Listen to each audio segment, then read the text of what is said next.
El Bitcoin, una moneda virtual que hasta hace poco era mirada con desconfianza por la industria financiera, viene experimentando un salto espectacular en su valor. Hace casi un año esta criptomoneda valía $5.000. La semana pasada alcanzó un máximo histórico, $49.000. La suba de esta divisa digital está impulsada principalmente por el apoyo que le han dado grandes empresarios, inversores, entre ellos Elon Musk, director de Tesla Motors, que anunció que esa compañía había invertido unos $1.500 millones en bitcoins. Tesla, además, comunicó que comenzará a aceptar esa moneda como forma de pago de sus autos eléctricos. ¿Qué está pasando? ¿A qué se debe este interés? ¿Cuál es el futuro de esta divisa virtual? ¿Y Uruguay, nuestro país, cómo viene en materia de regulación? Bueno, de estos temas vamos a conversar en los próximos minutos. Estamos con el ingeniero Nicolás Ribeiro, CEO y fundador de Blockchain Mining, una empresa de ingeniería aplicada a la minería de criptomonedas. Nicolás, buen día, gracias por acompañarnos de nuevo. Buen día, Emiliano, ¿cómo te va? Un gusto estar acá.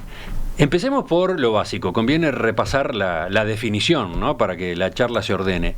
Claro que sí. ¿Qué es un Bitcoin?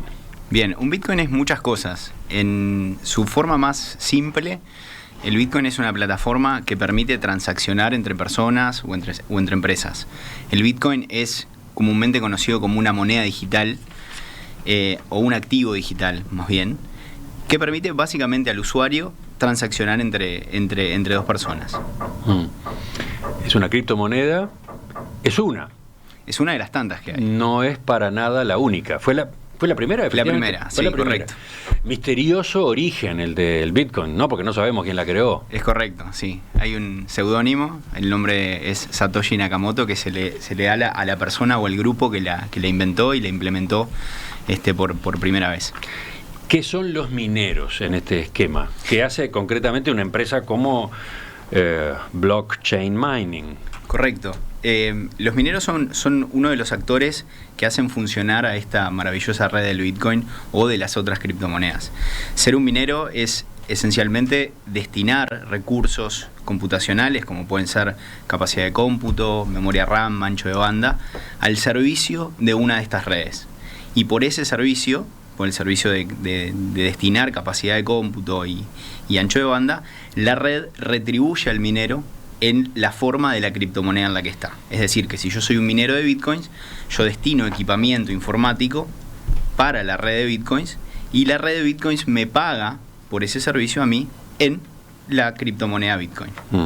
Pero, a ver, ¿qué quiere decir ser minero de bitcoins? Ahí capaz que hay que ir avanzando un poco más hacia la explicación de cómo funcionan estas redes, ¿no? Uh-huh. Son redes descentralizadas, esa es su gran singularidad. Correcto, sí. Son redes que no tienen un único punto de falla. Eso es esa es la característica que tienen. Son redes totalmente mundiales, están en internet y cualquier persona puede levantar un nodo y formar parte de esta red. Uh-huh. El hecho de que sean descentralizadas le da una característica muy interesante de robustez, ¿no? El hecho de que haya miles o cientos de miles de nodos en todo internet hace de que sea muy difícil de hackear, para empezar, y eso le da una robustez muy grande a la operativa en sí mismo. Uh-huh. Y después, naturalmente, se definen sistemas de gobernanza dentro de esta red, y todo concepto asociado a lo que es esta red es de carácter descentralizado. Entonces, el hecho de, como te decía, de tener muchísimos nodos en internet hace de que cualquier persona pueda operar, pueda transaccionar desde cualquier punto con conexión a internet, y la red tenga esta característica de ser descentralizada y de ser muy muy solvente a cambios en el funcionamiento. Pero a ver, sigamos con algún paso más. Llevemos ahora este sistema de redes a las monedas. Sí.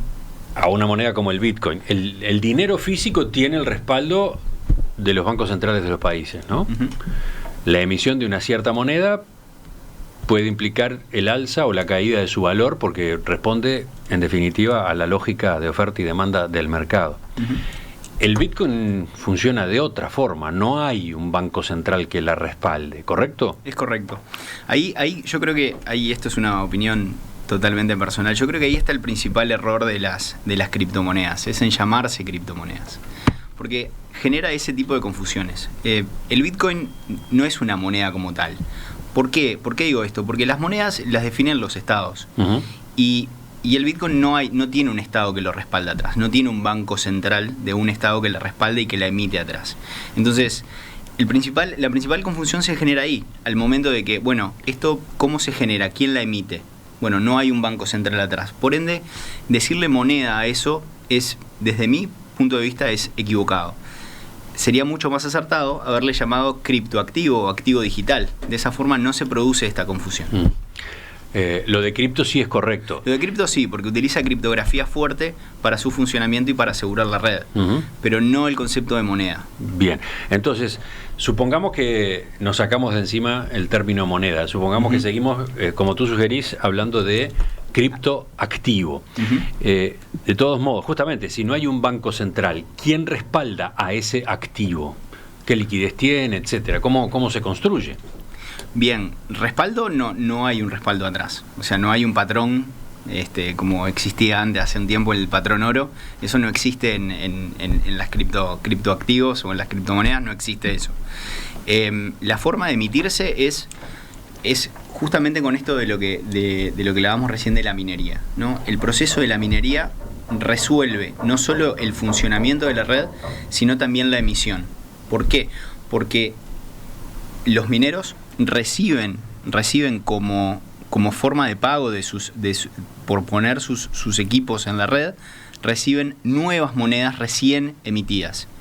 Entonces, a ese proceso que se produce cada 10 minutos en la red de Bitcoins, se le llama, la minería y resuelve esos dos problemas. El problema de asegurar a la red y el problema de emitir en una red descentralizada, emitir nueva moneda.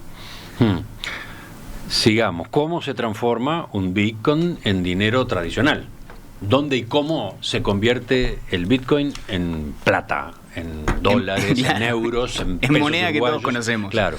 Bueno, ahí lo que se necesita es una casa de cambio o un exchange que típicamente operan en Internet, en el cual son plataformas digitales, como puede ser el web banking de cualquier banco local de plaza, en el cual yo me creo una cuenta y puedo realizar la operación de cambio entre la criptomoneda que yo tengo o quiero y la moneda fiduciaria, digamos, con la cual puedo entrar. Es decir, que puedo cambiar dólares a bitcoins o pesos a bitcoins o lo que me ofrezca esa casa de cambio en Internet.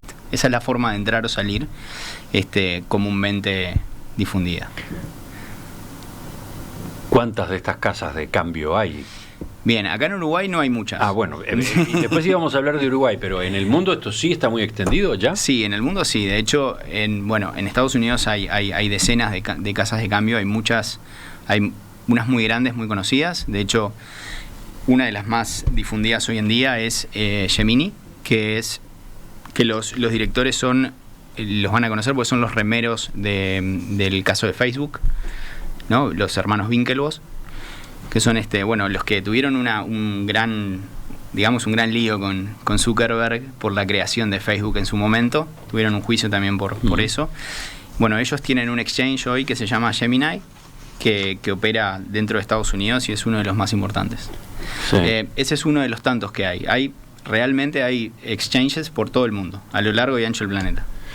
Bien. Que operan dentro de Internet, con lo cual cualquier persona con acceso a Internet puede aplicar para tener una cuenta ahí. No solo operan dentro de la territorialidad donde está su base, sino que perfectamente cualquiera puede crearse una cuenta en Gemini o en los otros exchanges que hay en el mundo. Sigo tratando de ayudar al oyente.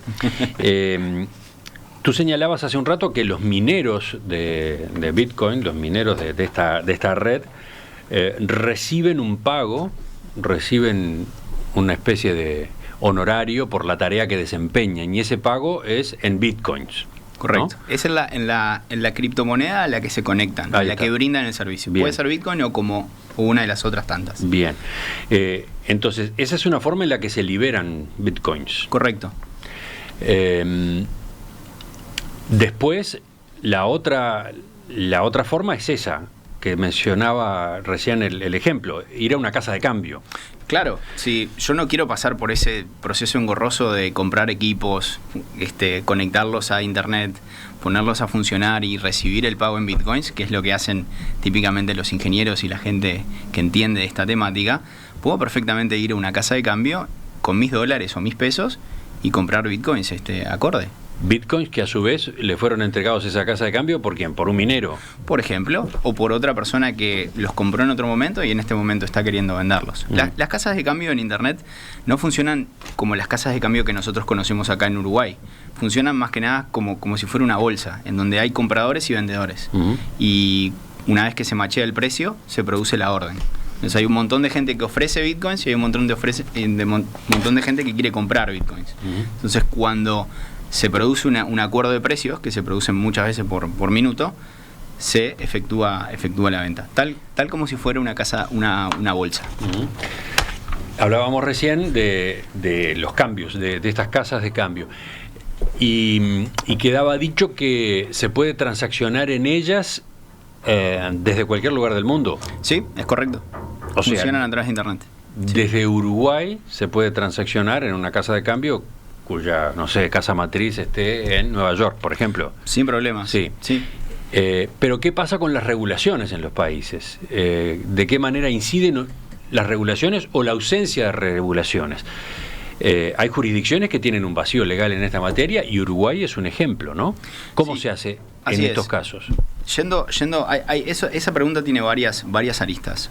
Una de ellas es la más simple de todas, ¿no? Si yo soy una persona que estoy dentro del sistema financiero uruguayo y quiero aplicar para comprar bitcoins en alguna de estas casas de cambio que recién mencionabas. Bueno, naturalmente necesito pasar por el sistema bancario. O sea, necesito de alguna forma enviar mis dólares a esta casa de cambio que no está en Uruguay, que está en el extranjero, tanto para comprar como para después, cuando vendo, volver a traer mis ganancias o mis pérdidas o lo que fuera. Entonces, naturalmente, necesito estar dentro del sistema bancario y dentro del sistema financiero. Eso hace que deba pasar por compliance, deba pasar por compliance, aclaremos el término. Perdón. Sí, compliance es básicamente el proceso, todos los procesos que hacen los bancos cuando hay una transacción. O sea, ellos investigan si la transacción es lícita, si hay, diferentes... Hay toda una materia en relación a esto, pero básicamente es ver que esa transacción es legítima y que el origen de los fondos y hacia dónde van es legítimo y no está haciendo nada oscuro. En su versión más simple, ¿no? Entonces, naturalmente necesito estar dentro del sistema bancario y para eso los bancos de alguna forma necesitan tener ciertas reglas por lo menos para entender, hacia dónde va y de dónde viene y cuál es la tarea cuál es la actividad que se va a realizar. Y si yo de alguna manera estoy trayendo ganancias o trayendo capital, entender cómo se generó eso y si esa actividad está regulada en Uruguay o no y si esa actividad debe tener cierta aplicación de reglas o no. Entonces, hoy en Uruguay tenemos, como tú mencionabas, una ausencia de regulación en términos generales de las criptomonedas en general y en particular del Bitcoin. Entonces, el problema que se le presenta a cualquier banquero hoy en día es decir, esto que esta persona quiere hacer, este envío de dinero y esa posterior traída de dinero de estas casas de cambio, esta actividad, ¿cómo la debo tratar yo? ¿Cómo debo entenderla? ¿Cómo debo procesarla? Y eso es un problema, porque para yo poder realmente estar metido en este mundo, necesariamente debo pasar por el sistema financiero y el sistema bancario. Y las reglas no están claras. No están claras para la gente de compliance dentro de los bancos. Y eso es un problema para ellos. Pero está ocurriendo, igual se produce este tipo de movimientos. Sí, estos movimientos se producen. No sé en qué volumen hoy en día en Uruguay. Eso sería mejor una pregunta para alguien que esté dentro del sistema financiero o bancario en Uruguay. Esos movimientos se producen y bueno, pero no se producen en el volumen que se deberían producir, o con la versatilidad o con la transparencia que se deberían producir, debido a que no están las reglas del juego claras. Uh-huh. Esencialmente. Pero volviendo un paso para atrás, tú consultabas las formas, ¿no? Las formas de entender de cómo hacerse del Bitcoin. Esa es una, y la otra es obviamente produciéndolas o generándolas, que bueno, ya es ese proceso de la minería que hablábamos recién. Sí, y esto a su vez se conecta con la pregunta siguiente, que ya nos va acercando a lo que está ocurriendo en estos meses. ¿Quiénes son los que compran Bitcoins y para qué? ¿No? ¿Con qué fin? Lo hacemos una pausa acá y enseguida reenganchamos.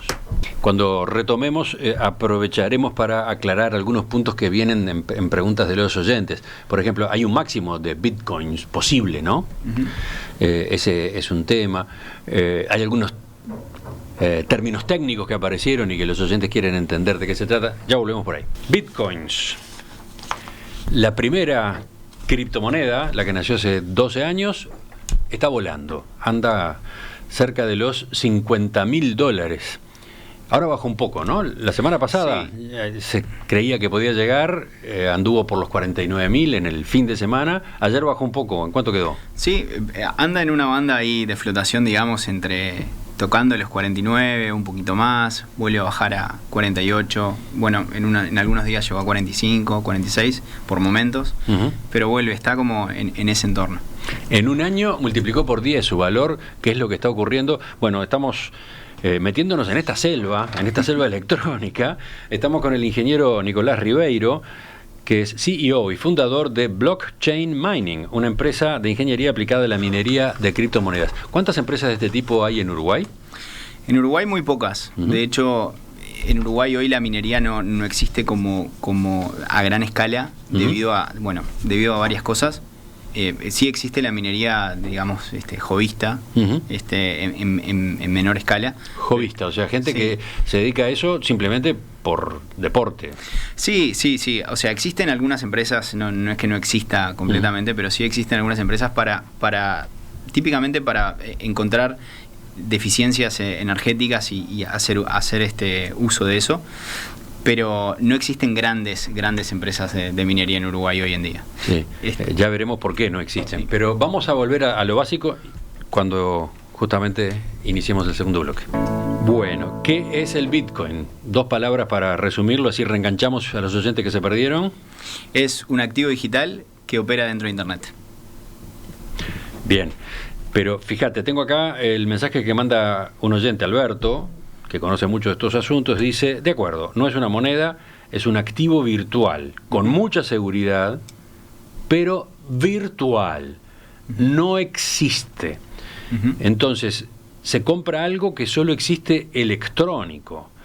Y las casas de cambio son las viejas casas de compra-venta de cosas, pero en este caso, compra-venta de cosas virtuales. Uh-huh.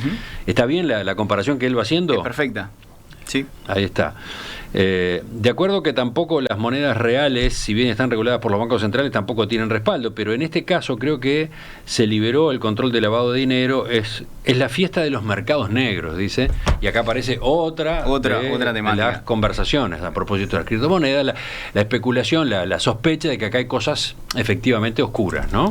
Bueno, ahí hay 2 cosas para mencionar en ese aspecto. El Bitcoin, como en sus orígenes, fue utilizado para transaccionar cosas ilegales, ¿no?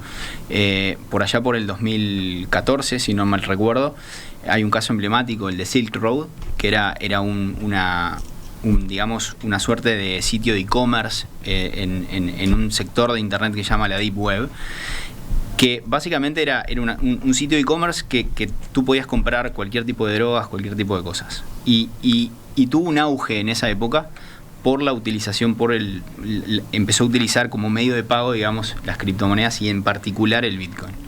Entonces, ¿por qué usaba el Bitcoin? Porque justamente por las características de esa red descentralizada de la que tú hablabas. Porque tiene ciertas características de anonimato. Ahí está. Los movimientos de dinero quedan escondidos, quedan reservados, secretos, en fin, una cosa así, ¿no? No tan así. En realidad, no son.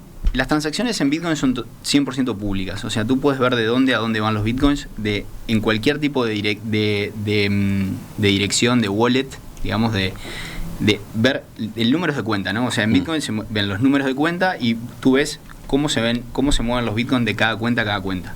Eso es 100% público. Lo que tú no sabes es de quién es esa cuenta. Entonces, ese es el grado de anonimato que da esta criptomoneda. Ahora, una vez que tú identificas... Las personas y empresas tienen cuentas que son secretas. Ese es el tema. ¿Terminan siendo cuentas secretas? No terminan siendo... El secreto acá no es que exista. El tema es así. Las transacciones son públicas. Sí. Lo que tú no sabes es de quién son cada cuenta. Pero una vez que tú identificas de quién es esa cuenta, tú ves todas sus transacciones. Ajá.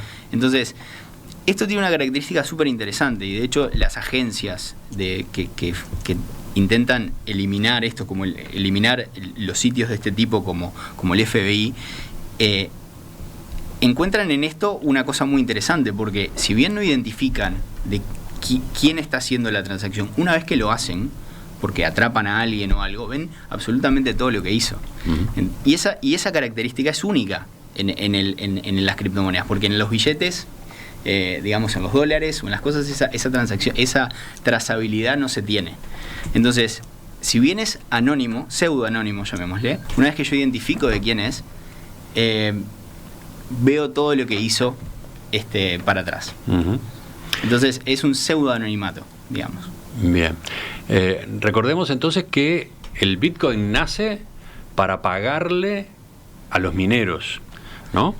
El Bitcoin nace como una red descentralizada para poder transaccionar por fuera de lo que es el sistema que en ese momento se conocía, que es el mismo que tenemos hoy, el sistema financiero y bancario tradicional. Nace como una alternativa, como lo fue PayPal en su momento, sí, al sistema de pagos que hoy tenemos. De acuerdo. Pero digamos, los bitcoins se liberan pagándole a ustedes, a los que cumplen esa tarea de ser nodos en esa red. Exactamente. El problema es que si tú tenés una red descentralizada y no tenés una entidad única que es la dueña de emitir la nueva moneda, necesitas de alguna forma resolver el problema de la emisión. Uh-huh. Y cómo este grupo, Satoshi Nakamoto, resuelve este problema es... con un proceso descentralizado también. Dice, yo la emisión de la nueva moneda la voy a resolver como dándole una suerte de pago a quien entregue sus máquinas para que la red funcione. ¿Y que juega qué papel? ¿Ustedes controlan muchas cosas. La calidad de las transacciones, por ejemplo? Un minero hace muchas cosas. Entre ellas, validar que las transacciones son válidas. Por ejemplo, si yo quiero enviarte bitcoins de mi billetera a tu billetera, Emiliano, tengo que generar una transacción. Los mineros validan que esa transacción es válida, de que yo tengo los bitcoins que digo tener, que están las billeteras son las correctas. En fin, hacen un montón de validaciones y una vez que validan todo eso, lo guardan en la base de datos de las transacciones que está dentro del bitcoin. ¿Y lo hacen varios a la vez?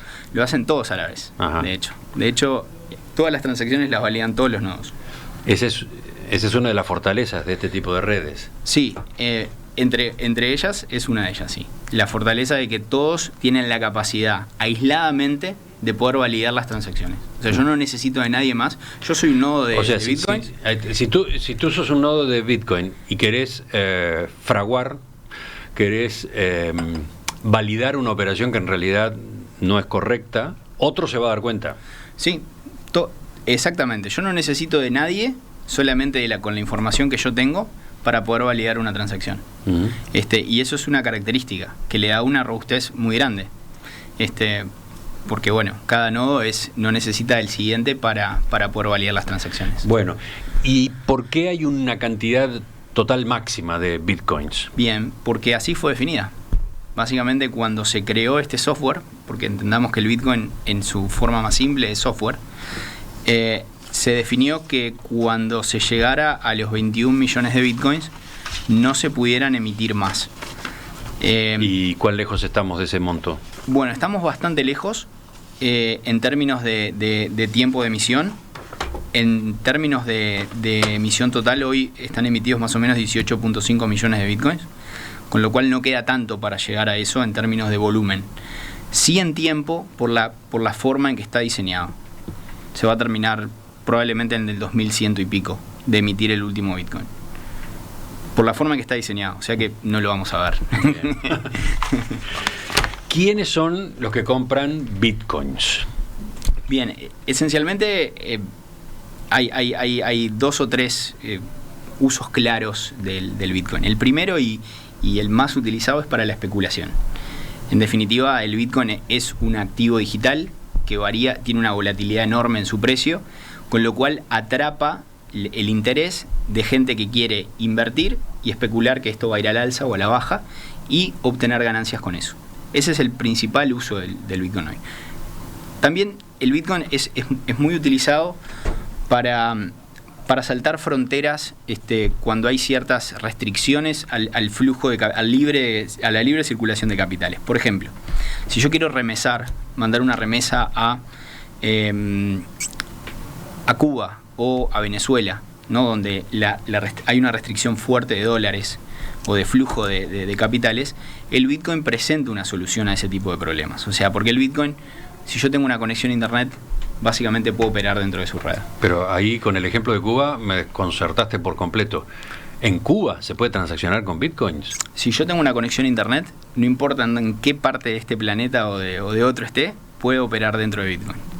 ¿Pero cómo convierto en Cuba un bitcoin? Bueno, ese es otro medio problema. Bitcoin a la moneda que necesito allí? Ese es otro problema. Lo importante acá es que yo puedo saltar esta frontera con este activo y enviarle este activo a una persona que está atrás de ese muro o de esa frontera. Luego de eso, lo que sucede es que yo debo convertir ese activo digital, ese bitcoin, en moneda local. Y para eso lo puedo hacer bueno, si hay una casa de cambio de estas que hablábamos, claramente no es el caso de Venezuela o de Cuba, pero también existe la venta persona a persona. Es decir, que hay personas en esa economía que quiere hacer la transacción opuesta a la mía. Es decir, que yo, una vez que me hago del bitcoin en este lugar, puedo conseguir una persona que quiera comprármelo y pagarme en moneda local. Ajá. Y así es como funciona. Y de hecho, las remesas a Venezuela son muy comunes, más ahora que hemos tenido una gran importación, digamos, de personas de Venezuela que de hecho remesan mucho a través de bitcoins hasta para Venezuela, a sus familias. Así que entonces, resumiendo, compran bitcoins aquellos que necesitan hacer alguna transacción cuya moneda es el bitcoin, ¿no? Sí. ¿Se puede comprar una casa con bitcoins?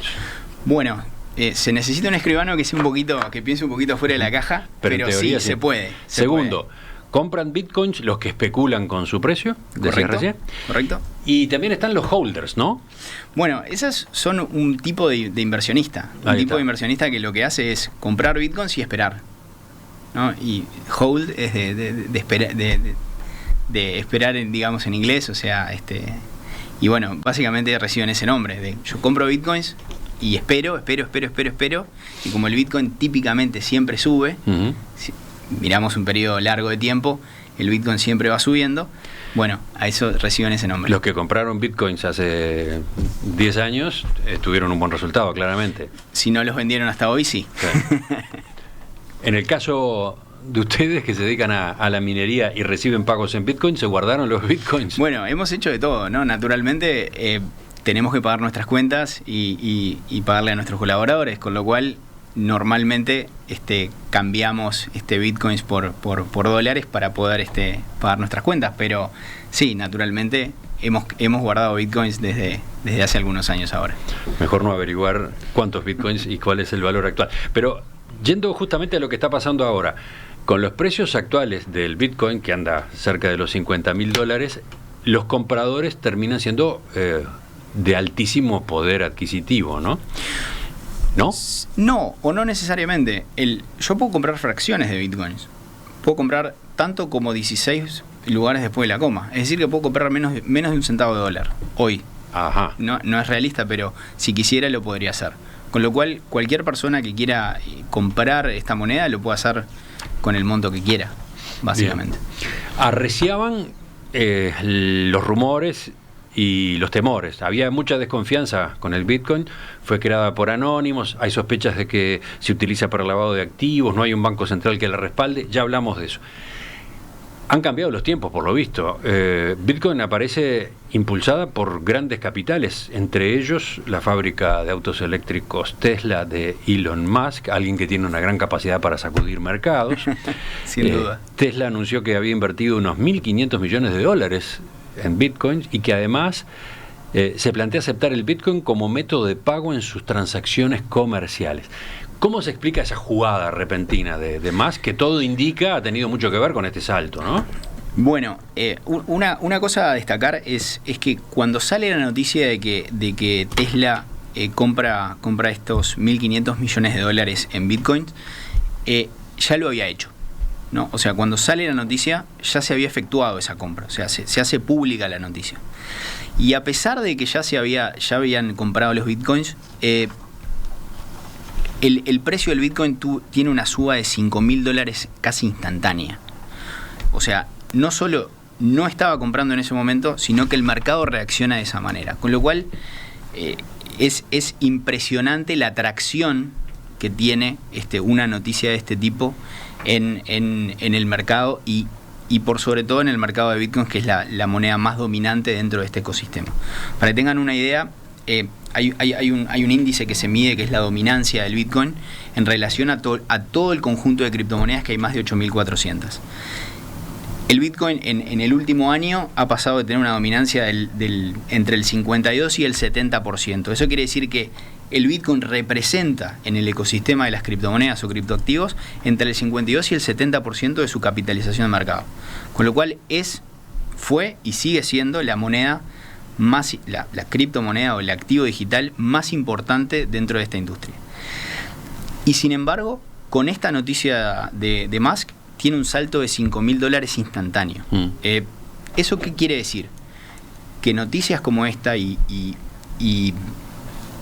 toma de posiciones de este porte tienen un impacto enorme. De hecho, ¿cómo se explica esta suba, digamos, por 10 que tú mencionabas recién de los últimos 12 meses? Es que Bitcoin está llegando en lo que en la jerga se llama como mainstream. Eso lo que quiere decir es que los grandes capitales, los fondos de inversión, las empresas como Tesla y las empresas con gran capital como Apple, que tienen una caja enorme. De hecho, Tesla destinó una fracción de lo que tiene en efectivo en su banco, digamos, en su caja. Creo que fue algo así como el 10%, para que tengan una idea, ¿no? O sea, de su cash, ¿no? De su cash. Y todas esas decisiones de que fondos de inversión empiecen a invertir en Bitcoin directamente, empresas como Tesla tomen posición en Bitcoin directamente y lo anuncien, noticias como que PayPal hoy, solamente restringido al mercado americano, pero PayPal hoy en Estados Unidos acepta como pago de sus transacciones al Bitcoin también. Todo este tipo de noticias en la jerga se entiende como que Bitcoin está siendo mainstream, y eso, o sea, es básicamente el inicio de una segunda gran etapa del precio de la cotización de la moneda, de esta criptomoneda. Porque hasta ahora los grandes fondos, las grandes empresas estaban, como quien dice, tentándose pero no haciéndolo. Y Elon Musk, no vamos a entrar en el tema, pero es uno de los más grandes innovadores tecnológicos que hay en los últimos años, toma este tipo de decisiones y impulsa de alguna manera al resto de la industria a que de alguna forma empiecen a ver a esto como que, esto es una inversión que las grandes empresas del mundo la hacen. Pero entonces, ¿qué quiere decir eso de que se convierte en mainstream? Que es una moneda seria, que consolida su seriedad, su confiabilidad. Que es una inversión seria, que por lo pronto está en el ojo de los grandes fondos de inversión americanos. ¿Pasa a ser una alternativa a las monedas tradicionales? No quiere decir eso. Quiere decir que de la misma forma que yo puedo invertir en en diferentes cosas. Ahora en Wall Street se utiliza como una alternativa más de inversión para los grandes fondos de inversión, para las grandes empresas. Se parece al oro, digamos. Bueno, no sé si sería una comparativa feliz esa, pero porque el oro sí tiene un respaldo atrás. Ajá. El propio oro o sea, el oro se puede utilizar para otra cosa que no sea para transaccionar. Tiene un valor intrínseco, que se llama. El Bitcoin no tiene un valor intrínseco. Pero sí, pasa a ser una inversión que está en el ojo de estas grandes corporaciones y de estos grandes fondos de inversión americanos. Le ponen el sello, digamos. Exactamente. ¿Y eso arrastra a las otras criptomonedas también? Bueno, ¿cuántas criptomonedas hay hoy? Lo decíamos al principio, decenas, no sé. Sí, miles, 8.500. Sí. 8.500. Un oyente hace un rato nos mandaba una lista de nombres de criptomonedas. Correcto. Hay rankings, hay algunas más creíbles que otras. ¿Qué pasa con el conjunto de las criptomonedas en este contexto? Las criptomonedas normalmente se rankean por su capitalización de mercado, que esencialmente es el supply que hay, que es cuántas monedas emitidas hay de esa criptomoneda, multiplicado por el precio de mercado. Eso rankea básicamente a todas las monedas. Obviamente la primera indiscutida ha sido siempre el Bitcoin. Y después viene, el listado de las 8.500 una tras de la otra. Hay un montón de monedas importantes. Recién tú mencionabas, fuera de aire, está Ethereum, está Cardano, Polkadot, Avalanche. Hay un montón de Aave. Hay un montón de criptomonedas. Sí, tengo más nombres. Sí, hay decenas. Polkadot, XRP, Litecoin, Bitcoin Cash, Chainlink, etcétera. Sí, son realmente miles las que hay. Las que realmente tienen difusión, obviamente no son tantas. Y ahí, en esas que nombramos, hay diferentes conceptos, ¿no? Hay criptomonedas, hay proyectos, hay tokens, hay de todo, ¿no? En esto no todas son criptomonedas como el Bitcoin. De hecho, el Bitcoin, tecnológicamente hablando, es como la abuela de todos, ¿no? O sea, tecnológicamente hablando, no es la moneda más avanzada en el día de hoy. De hecho, te diría la más antigua, ¿no? Ha tenido mejoras, pero tecnológicamente hablando hay monedas mucho mejores hoy en día, que tienen distintas capacidades y distintas cosas. Pero claro, Bitcoin sigue siendo la número uno y la que todo el mundo identifica cuando le hablan de criptomonedas. Pero entonces, para terminar la respuesta a la pregunta, el auge de Bitcoin por lo menos arrastra algunas otras más, le da también, correcto, sí, lleva a la credibilidad, a la confiabilidad a otras. A nivel de precio, el Bitcoin tiene una inercia que desborda hacia el resto. Pero digo, ¿esto que estamos viendo es un fenómeno solo del Bitcoin? Bueno, yo creo que esto de que el Bitcoin entre en mainstream, sí, es solamente para el Bitcoin. El resto de las criptomonedas tendrán su momento, ¿no? Ether tendrá su momento, que es la número 2, de entrar en esto. Pero creo que hoy si hay una de ellas que está entrando en esto y que va a tener repercusión en el resto de las empresas y en el resto de los fondos, va a ser el Bitcoin o sus derivados, ¿no? Hay también en Estados Unidos definen derivados para el Bitcoin, pero va a ser esta la que tenga esa característica. Me llama la atención la cantidad de preguntas y comentarios. ¿Es un tema árido? ¿Es un tema técnico? ¿Es un tema nuevo, entre comillas? Y sin embargo hay mucho interés del lado de los oyentes. Hay alguno que plantea una pregunta de fondo, ¿no? En estas condiciones, ¿qué pasa si no está Internet? Bueno, ¿no? Por ejemplo, ¿qué ocurre con las monedas de este tipo si Internet tiene fallas o directamente si no existe más Internet? ¿Se pierde todo ese conjunto de valores? Bueno, enseguida volvemos con ese y otros puntos. Bitcoin, ¿qué son? ¿Qué historia tienen? ¿Cómo funciona esta moneda digital? O mejor dicho, este activo digital, virtual, ¿no? Correcto. Ese es el tema esta mañana en la entrevista central. Estamos poniendo a punto la información a partir de lo que ha ocurrido en los últimos días, en estas últimas semanas, con el Bitcoin, que se fue para arriba, pegó un salto fenomenal, está tocando los $50.000. Entramos en los últimos minutos de la entrevista con el ingeniero Nicolás Ribeiro. La entrevista que hago yo y que hacen los oyentes también, que tienen todo tipo de inquietudes. Ejemplo, ¿es seguro invertir en Bitcoin a través de brokers online de la misma forma que se invierte en bolsa? Pregunta este mensaje que manda Rodrigo. Yo creo que me voy a abstener de responder esa pregunta, digo, porque primero no conozco brokers online y tampoco me animaría a dar una expresión de, digamos, de dónde invertir y dónde no, ¿no? Prefiero no responder esa pregunta. Después hay otros que consultan sobre opciones de casas de cambio, digamos, ¿no? Binance, por ejemplo. Sí, las hay de las más variadas y están por todo internet. De hecho, Binance es la que más volumen mueve a nivel mundial. Es una casa de cambio que existe. Bueno, casa de cambio le queda bastante chico porque es bastante cosas más, pero tiene base en Asia y es la que más volumen mueve. Sí, es válido, 100% válido utilizarla. Después, sigo sin entender cómo se convierte a dólares una criptomoneda en Uruguay. En Uruguay, o se consigue a alguien que quiera hacer la transacción opuesta a la mía y se produce algo persona a persona, pero eso es un volumen para volúmenes muy pequeños.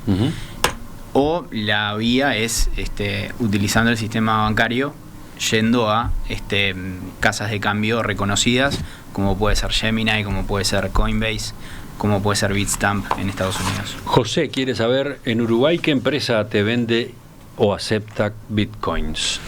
Bien, en Uruguay no está muy difundido el uso de bitcoins para comprar cosas, ¿no? Más que algún restaurante o alguna cafetería outdoor, no se acepta mucho bitcoins por ningún lado. Pero existe la opción, por lo sí, menos hay opciones, algunos locales. hay opciones, muy pocas, pero hay una librería que se llama Broly que también acepta también, bitcoins. sí, correcto, sí. Pero no son muchas. De hecho, lo hacen como cosa novedosa, pero no es realmente algo masivo. Hoy en Uruguay no hay empresas que realmente compran y venden bitcoins al público, que yo conozca. La manera que hay desde Uruguay es, como mencionaba recién, es aplicando algunos de estos exchanges o algunas de estas casas de cambio internacionales y utilizando el sistema bancario para llegar a ellas. La regulación pendiente en Uruguay, ¿ha tenido alguna novedad con el cambio de gobierno? Bueno, en principio no. Y es una súper interesante pregunta, porque esta industria está teniendo, es la industria que más ha crecido en los últimos 10 años, y en Uruguay estamos un poquito atrás en esto. Digo atrás, pero también digo otra cosa, que es Uruguay tiene muchísimas cosas para que esta industria se pueda desarrollar aquí. Porque reúne las condiciones tecnológicas para eso. Nosotros como país tenemos una excelente conectividad hacia el backbone de Internet, con la inauguración hace relativamente poco de un nuevo canal subterráneo hacia Estados Unidos. Submarino, ¿no? Submarino, sí, correcto. Tenemos uno de los mejores data centers de Sudamérica, José Luis Macera, de Antel.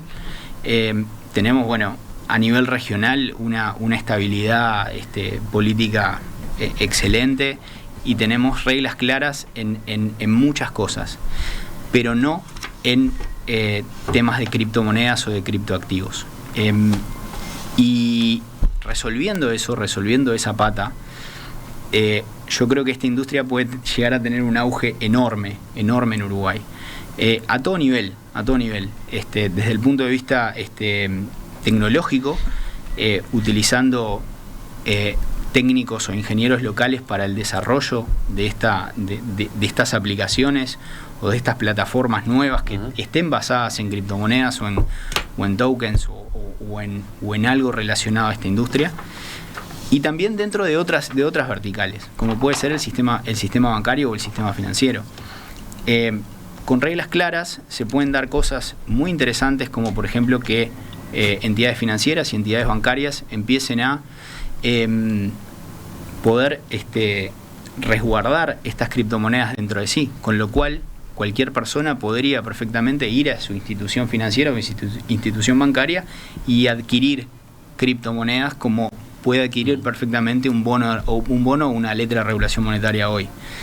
Y se pueden dar otro tipo de cosas, como por ejemplo que se den préstamos con colaterales en criptomonedas y ese tipo de productos que hoy no existen en la plaza financiera en Uruguay, que perfectamente se pueden dar si están o si conocemos cuáles son las reglas del juego. Al Bitcoin se lo critica no solo por todo aquello de que puede esconder operaciones oscuras, también por su volatilidad, también por las burbujas, la propensión a las burbujas. Entonces, en el estado actual de este proceso y con las novedades de las últimas semanas, ¿tú recomendás invertir en una moneda así? Bueno, me han hecho esa pregunta infinidad de veces y yo siempre respondo esto. En el Bitcoin no puedes invertir más de lo que te permitas perder. Y la alta volatilidad del Bitcoin presenta muchísimas oportunidades, pero también muchísimo riesgo. Entonces, yo siempre digo, mira, si vos vas a entrar en esto, primero informate, primero lee bastante, hay muchísima información, hay información de todo tipo en internet, hay que saber cuál elegir. Y después, no inviertas más que el 5% de lo que tú tienes en esta industria, si no sos un inversor calificado. Tiene muchísima volatilidad esto y puede llegar a ser que tú pierdas tu inversión rápidamente. Entonces, es delicado. Es delicado. Y la última pregunta es más de fondo, es la que yo dejaba planteada hace un rato. Además de estas, ¿cómo decirlo?, precauciones que recién señalabas, está la otra. ¿Cuánto depende de la existencia de Internet, el Bitcoin? ¿Qué pasa si cae Internet? Y estoy preguntando por una caída temporal. ¿Qué pasa si desaparece Internet? ¿Qué pasa con esos activos que son virtuales?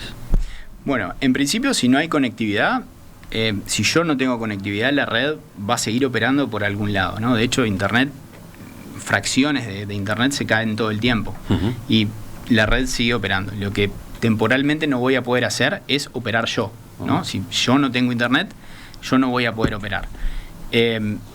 Sin embargo, es muy raro que se caiga todo Internet, ¿no? De hecho, yo trato de recordar y creo que en mi vida entera nunca pasó todo Internet, ¿no?, que se haya caído. Sí fracciones, sí conexiones. De hecho, Internet es esencialmente una red descentralizada, con lo cual tiene esa característica de que siempre sigue operando a pesar de que se vayan rompiendo pedazos, de la misma forma que sucede con los nodos de Bitcoin. Sigue operando a pesar de que se vayan perdiendo nodos y perdiendo conectividad. Pero para los más fatalistas, digamos, existen proyectos que hacen que la red de Bitcoin pase a operar en una red paralela que no dependa de Internet, que funciona con una tecnología que se llama Mesh, que bueno, opera no utilizando Internet. O sea, logra tener conectividad a la red de Bitcoin sin utilizar Internet. Acá nos estamos enterando de otra cosa, entonces, de una red paralela. ¿Ya funciona esa red? Sí, funciona. De hecho, es un proyecto que existe desde el 2018, que no es muy difundido porque la realidad es que Internet no se cae. Entonces, pero para lugares donde no es el acceso a Internet no tiene la penetración que tiene en Uruguay y bueno, y la conectividad no es tan buena, yo puedo operar en las redes, en la red de Bitcoin en particular, no en el resto, con sistemas de estos de conectividad mesh. Sí. Por último, en una empresa como esta, Blockchain Mining, ¿cuántas personas trabajan? Hoy en Uruguay somos 6, pero nuestra base de operaciones está en Paraguay, y en Paraguay somos 10. La base de operaciones está en Paraguay porque en Paraguay es más barata la energía que se necesita para operar estas máquinas. Es correcto. En Paraguay nosotros tenemos básicamente minería tenemos de dos tipos, de bitcoins, y tenemos minería también es un pool en realidad de monedas que se utiliza con otra tecnología de máquinas. Y bueno, y estamos en Paraguay desde el 2018 y nos instalamos en Paraguay debido a que el principal costo eléctrico, el principal costo de la minería es la electricidad, y la energía eléctrica en Paraguay es muchísimo más, el precio es mucho más competitivo que en Uruguay. Y aquí aparece otra discusión, pero el tiempo se nos terminó, la dejamos para otro día. Cómo no, con mucho gusto. Nicolás Ribeiro, ingeniero en computación, pionero en el país cuando en 2012 creó la primera granja a gran escala de minado de criptomonedas. Esa empresa se llama Blockchain Mining. Gracias por acompañarnos. Un gusto por la invitación y muchas gracias. Ya volvemos, viene la tertulia de este martes.